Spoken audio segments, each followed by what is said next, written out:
अजित पवारांच्या अपघातासंदर्भात असलेले संशय तांत्रिक मुद्द्यांच्या माध्यमातून मांडणारे रोहित पवार हल्ली अत्यंत आक्रमक झालेले दिसतात। आज तर झालं असं की काल मरीन ड्राईव्ह आणि आज बारामतीमध्ये डीजीसीए विरोधामध्ये गुन्हा दाखल करण्यासाठी गेलेले रोहित पवार यांची पोलिसांबरोबर वादावादी झाल्याचंही समजतंय। बारामतीमध्ये आज रोहित पवारांसोबत राजेंद्र पवार आणि युगेंद्र पवार बारामती पोलीस स्थानकामध्ये डीजीसीए आणि व्हीएसआर विरोधामध्ये गुन्हा दाखल करण्यासाठी गेले। यावेळी रोहित पवारांसोबत वकिलांचा फौजफाटाही होता, जेणेकरून गुन्हा दाखल करून घेण्यासाठी त्याच्या विरोधामध्ये कोणत्याही पद्धतीचा वाव उरणार नाही। रोहित पवारांच्या समर्थनासाठी राष्ट्रवादीचे कार्यकर्तेही पोलीस स्थानकाबाहेर मोठ्या संख्येने जमलेले होते। हे सगळं वातावरण असून सुद्धा आणि 2 तासांहून अधिक वेळ बारामती पोलिसांची चर्चा करूनही पोलिसांनी केवळ तक्रार दाखल करून घेतली, मात्र गुन्हा दाखल करायला नकार दिला। याच अनुषंगाने रोहित पवार यांनी पत्रकार परिषदेतनं अनेक प्रश्न उपस्थित केले। या प्रश्नांच्या माध्यमातून त्यांनी पोलिसांवरती कोणाचा तरी दबाव आहे असा आरोप केलाय, तर पोलीस या प्रकरणी कायद्याच्या चौकटीत राहून 0 एफआयआर दाखल करू शकले असते, पण ते तसं करत नाहीयेत असं म्हणत त्यांनी पोलिसांच्या भूमिकेवरही प्रश्नचिन्ह उपस्थित केलं। यावेळी रोहित पवारांनी पुन्हा एकदा डीजीसीएनंच जाहीर केलेल्या अहवालाचा संदर्भ देत व्हीएसआर आणि खुद्द तपास करत असलेल्या डीजीसीएवरती गुन्हा दाखल झालाच पाहिजे असा पुनरुच्चार केला। ऐकूयात काय म्हणालेत रोहित पवार पत्रकार परिषदेत। पोलिसांना एवढंच सांगितलं, एफआयआर व्हावा हा आमचा अधिकार आहे, नागरिक म्हणून, परिवार म्हणून तो तुम्ही स्वीकारावा, त्यांना तो स्वीकारावाच लागतो। कारण का तिथं जर आपण बघितलं बीएनएसएस मध्ये सगळ्यांना तो अधिकार आहे, पण गेले 2 तास आम्ही चर्चा करत आहोत। त्यांनी आम्हाला सांगत असताना नाही करता येणार नाही का, कारण का ऍक्सिडेंट रिपोर्ट हा फाईल झालाय। तर दादांचं आतापर्यंत काय झालंय, तर फक्त ऍक्सिडेंट रिपोर्ट झालाय 28 तारखेला, त्याच्यावर सीआयडी इन्व्हेस्टिगेट करते असं आम्हाला सांगितलं, असं तुम्हाला सांगितलं। अरे पण ऍक्सिडेंट रिपोर्टवर तुम्ही इन्व्हेस्टिगेट करत असताना जो क्रिमिनल अँगल आहे त्याच्याबद्दल काय, आणि ऍक्सिडेंट रिपोर्ट हा एकदा फाईल झाल्यानंतर एफआयआर घेण्याचा अधिकार नाही तर एफआयआर देण्याचा अधिकार हा नागरिकाचा असताना सुद्धा, आणि त्यांची ड्युटी असते की तो स्वीकारावा, तरी सुद्धा दादांच्या बाबतीत आम्ही जे मुद्दे मांडले त्याच्या बाबतीत कुठेही एफआयआर घेतला जात नाही। आम्ही जी तपास यंत्रणा आहे त्याच्यामध्ये येतोय का, अजिबात नाही। सीआयडीला तपास करू द्या, सीबीआयला तपास करू द्या, डीजीसीआयला तपास करू द्या, आम्हाला आक्षेप कुठंच नाही। आमचं असं म्हणणं आहे की एफआयआर तुम्ही फाईल करा आणि तो तसाचा तसा हा सीआयडीला पाठवा एफआयआर, नाही तर सीबीआयला पाठवा, एवढंच आम्ही इथं या ठिकाणी बोललेलो आहे। पण कुठंतरी म्हणजे अधिकारी बोलत असताना गेल्या 2 तासामध्ये आम्ही त्यांना सगळी पुस्तकं वाचून दाखवली, सगळे नियम तिथं दाखवले, आणि कुठंतरी आता अधिकारी काही प्रमाणात आम्हाला सकारात्मक दिसायला लागलेत। पण काही जसं काल कुठंतरी तिथं असणाऱ्या अधिकाऱ्यावर एक प्रेशर होतं, असंच काही प्रमाणात प्रेशर इथं आम्हाला जाणवते।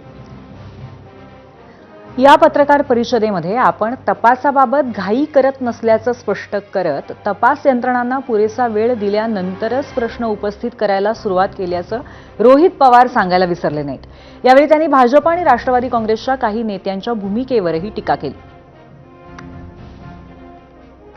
बर 24-25 तारखेपर्यंत आपण का थांबलो?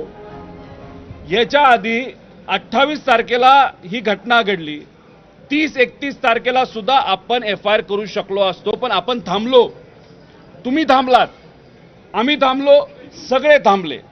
नाही, खोलात जाऊ द्या, काय होतं हे आम्हाला समजू द्या। आणि मग जेव्हा 24 तारखेला या डीजीसीएने सांगितलं की आम्ही 24 फेब्रुवारीला डीजीसीए म्हणजे परवा सांगितलं की व्हीएसआर कंपनीकडनं काही गोष्टी या नॉन कंप्लायन्सेस झालेले आहेत। विमान चालवत असताना नॉन कंप्लायन्स हा कुठलाही त्या ठिकाणी स्वीकारला गेला नाही पाहिजे, म्हणजे व्हीएसआर हे जबाबदार आहेत। आणि आता येणाऱ्या पार्लमेंटमध्ये 9 तारखेला सुप्रियाताई, डॉक्टर कोले व आमचे सर्व खासदार, इतर पक्षाचे सुद्धा खासदार, ज्याच्यामध्ये काँग्रेस असेल, एकनाथ शिंदे साहेबांचे सुद्धा खासदार हा मुद्दा मांडतील असं आम्हाला वाटतं। आम्हाला विरोध हा भाजपच्या नेत्यांचा त्या ठिकाणी होतो या प्रेस कॉन्फरन्सला.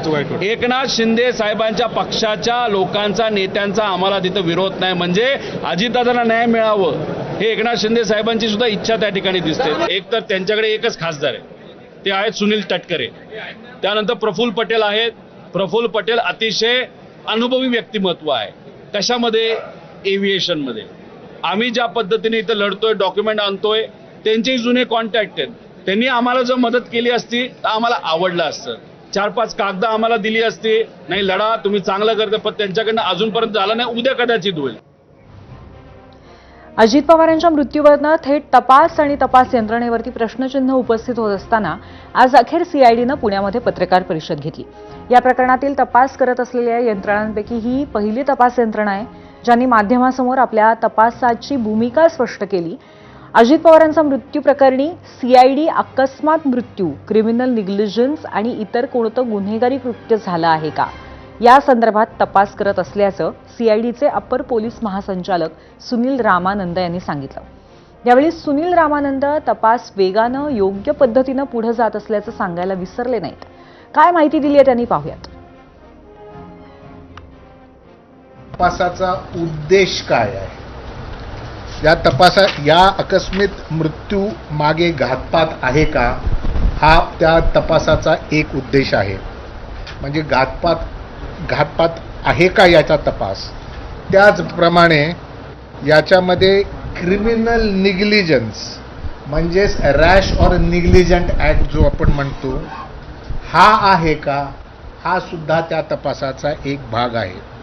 आणि तिसरा आणि महत्त्वाचा भाग आहे की याच्यामध्ये कोणते गुन्हेगारी कृत्य घडलेले आहे का, ज्याला आपण इंग्लिशमध्ये इल्लिगल ओमिशन म्हणतो, किंवा इतर कोणते गुन्हेगारी कृत्य घडलेले आहे का, हा या तपासाचा स्कोप आहे. मात्र मी तुम्हाला खात्रीशीर सांगत आहे की तपास अतिशय योग्य वेगाने आणि अतिशय योग्य दिशेने चालू आहे.